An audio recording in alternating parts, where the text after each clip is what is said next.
আসসালামু আলাইকুম গাইস, আজকে আমরা রাজহাঁস জবাই করছি।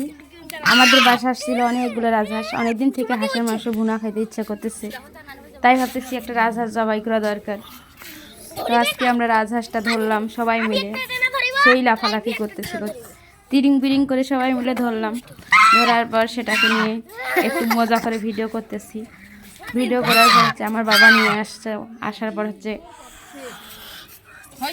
সেটাকে ধরলাম, ধরে জবাই করতেছি। জবাই করা শেষ, এখন আবার রাজহাঁস দুধ দেয় কিনা সেটা দেখার পালা।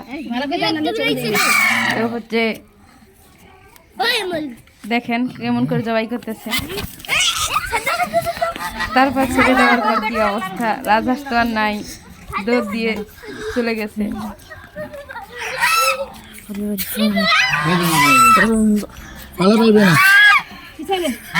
এই যে দেখেন রাজহাঁস আমাদের চলে যাচ্ছে, আবার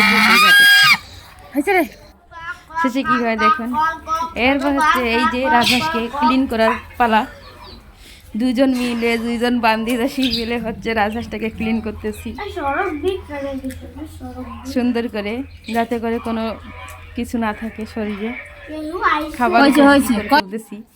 তারপর হচ্ছে এটাকে আবার পুঁততে হবে। পুঁততে গেলাম, পুঁততে গিয়ে এই পোস্টমর্টম হইলো। পোস্টমর্টম করতেছি এখন সুন্দর করে সাইজ করে। এই পোস্টমর্টম করার পর হচ্ছে রান্নার চুলোর মধ্যে নিয়ে গেলাম, নিয়ে যে এই যে রান্না বসাই দিয়া আমার বড় বোন রান্না করতেছে, বিশ্ববিখ্যাত রাঁধুনি হচ্ছে রান্না করতেছে। এই যে তেল দিল, হলুদ দিল, মরিচ, পেঁয়াজ, রসুন সব দিয়ে দিল একে একে। দেওয়ার পর রান্না বান্না শুরু করে দিল। সেই সাথে একবারে ভুনা, কালো ভুনা, অনেক ভালো করে রান্না করে আমার বোন।